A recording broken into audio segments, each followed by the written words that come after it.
About half a year ago, I asked my company to change my employment status from full-time to contract. I wanted to spend as much time as possible with my only son, Yuichi.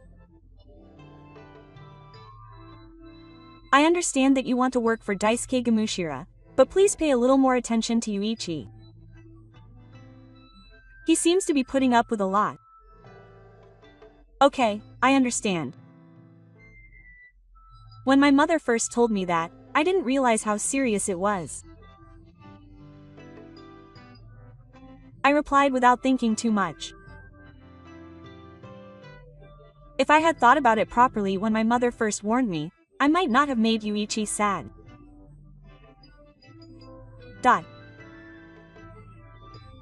My wife, Hiko, died of illness about a year before my mother told me that.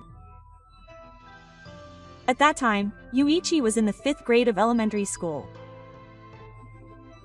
Right after my wife passed away, the thing I was most worried about was Yuichi. Yuichi was a mama's boy at heart. Of course, I was sad too, but the sadness Yuichi felt was on a different level from my own. But on the day of the special ceremony, I felt saved by Yuichi's words. Dad, I'll do my best so that mommy can go to heaven in peace.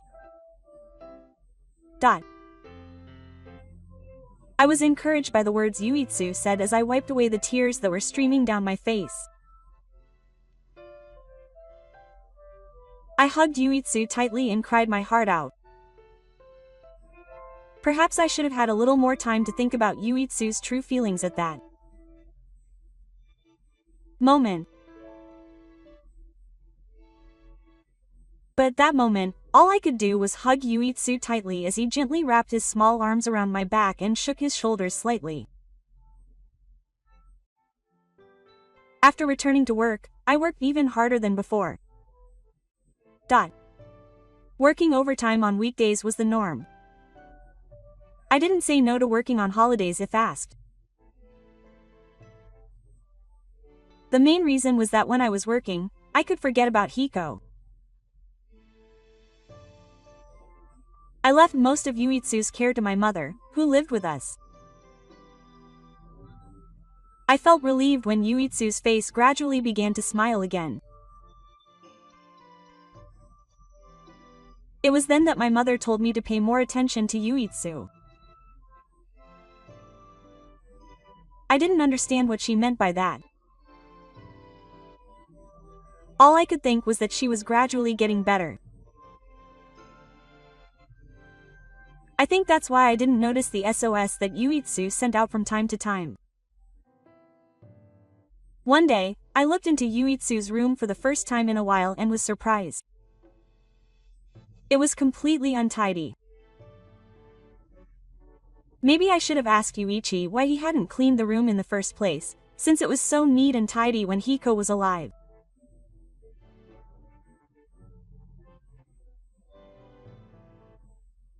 But I didn't do that and just started cleaning right away. Don't touch it, Yuichi shouted in a voice I had never heard before. Even if I said that, it'll still be dirty if I don't clean it. Even though I said it gently, Yuichi insisted that I didn't touch it. At that time, I decided that Yuichi's attitude was just being selfish, so I continued cleaning. Oops. Something hit me. When I looked down at my feet, Yuichi had fallen to the ground and found his favorite manga magazine. Then, one magazine after another was thrown at me. Stop it. Even though I tried to stop him, Yuichi kept throwing magazines at me while crying. Don't. You understand that I'm telling him to stop? I shouted at him, and Yuichi retorted, Dad hasn't paid any attention to me since Mom left, quote. I couldn't help but say that. I threw myself on the floor and approached Yuichi, who was crying loudly. I'm sorry. As I said this while rubbing his back, Yuichi raised his face, put his arms around my neck and hugged me tightly, and cried even louder. As I licked Yuichi, I thought to myself, I should spend more time with Yuichi. The next day, I asked manager Yumada to change my employment status to a contract employee. Did something happen? Manager Yumada asked me with an expression of disbelief. In a way, it might be reasonable for manager Yumada to think that. Way. It would be like throwing away the career he had built up until then. But even if that were the case, I wanted to put Yuichi first. After waking up in the morning, the three of us would have breakfast together. Yuichi would leave the house early to post something, and I would say goodbye to him. When I got home, I would check Yuichi's homework. And sometimes we would struggle with problems together. Sometimes we would take a bath together. Spending every day like this, I noticed that Yuichi was growing little by little every day. And perhaps because I had more mental space, I started talking to Hiko every night. One day, about 3 months after I became a contract employee. Manager Yumada called me in. I knew what the requirements were. A request to return to full-time employment. I was grateful to be asked to do so, but at that time I had no intention of returning to full-time employment. I intended to remain a contract employee until I could determine that there was nothing to worry about. That decision was not mine to make. It was my mother, and the woman who cared about our family. Son, isn't it about time you were okay? What do you think? Why don't you return to full-time employment? Manager Yumada asked me. I appreciate your feelings, but I would like to remain a contract employee for a little while longer. I honestly told him how I felt. The previous manager Yumada would have simply said, I understand, and backed down. But that day, manager Yumada was different. You know what kind of situation the company is in right now. Isn't it a time like this when you should be doing your best for the company? I understood manager Yumada's feelings all too well. Our company, which handles redevelopment projects, had been involved in a major project since its founding. It was a situation where we really needed every help we could get. I had joined the company because I wanted to work on imagining the future of the town. I wanted to be involved in the project as well. But at that time, my family was more important than my job. Did he think I was hesitating? This is my last request. Will you let me in? Manager Yumada kept asking me persistently. Then I looked him straight in the eye and said, No, I can't do that now. That was when it happened. Manager Yumada shook the cup he was holding in his right hand towards me. Then a brown liquid spurted out and splashed onto my upper body. It was coffee. Manager Yumada then said to me, This is just right for you right now. He must have been really angry. He had changed the way he called me from you to you. What are you doing all of a sudden? Even if you're my boss, you shouldn't do that. Something like this. Manager Yumada seemed to agree for a moment, but his expression quickly returned to his strong one. There's no way someone who would take it easy on the company for the sake of his family would say something like that when the company is going through a hard time would say something like that. I felt like I had seen Manager Yumada's true feelings. Since I started working under manager Yumada, I have been struck by his unreserved attitude towards his work many times. I wanted to be like that kind of person in the future. I used to yearn for that. It wasn't that I was infatuated, but rather that manager Yumada had high expectations of me. However, I realized that manager Yumada's attention to me was based on the premise that I would be a subordinate who would listen to what he said. I continued to glare at manager Yumada. Manager Yumada glared back at me. The reason I acted so rebellious towards manager Yumada at that time wasn't just because he suddenly spilled coffee on me. There was also a reason for the suit I was wearing at the time. That suit was a present from my mother on my first day working as a temporary employee. The moment my mother handed it to me, I knew it was an expensive suit. When I checked the inside of the jacket, there was a tag from a well-known brand. I looked at my mother in surprise.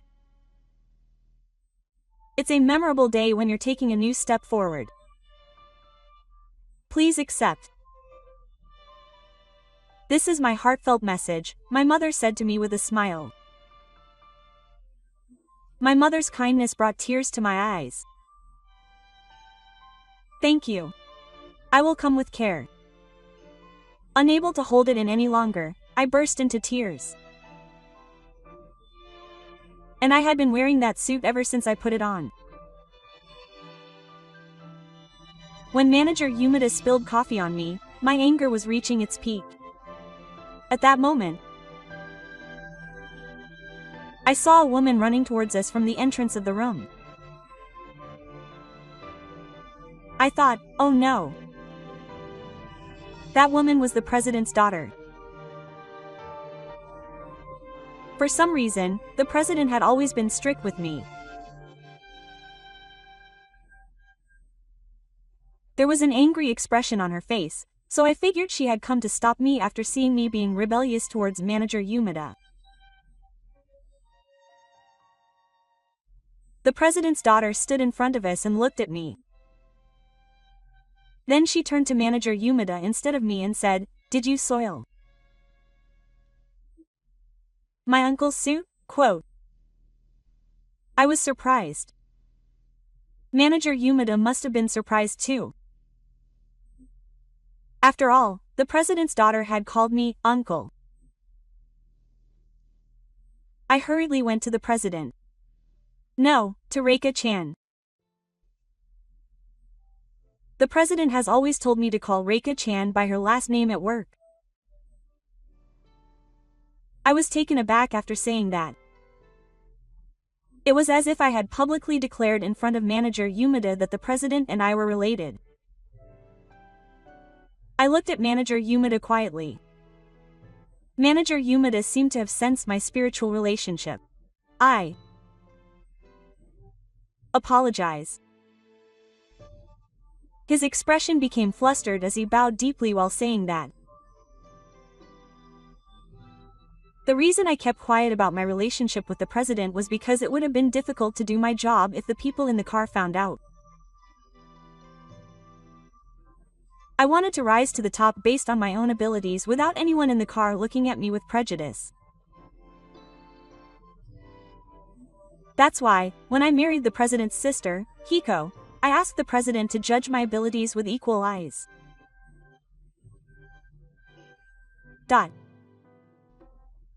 In fact, the reason I devoted myself to my work even more after Hiko passed away was because I wanted the president to acknowledge that I was someone the company needed.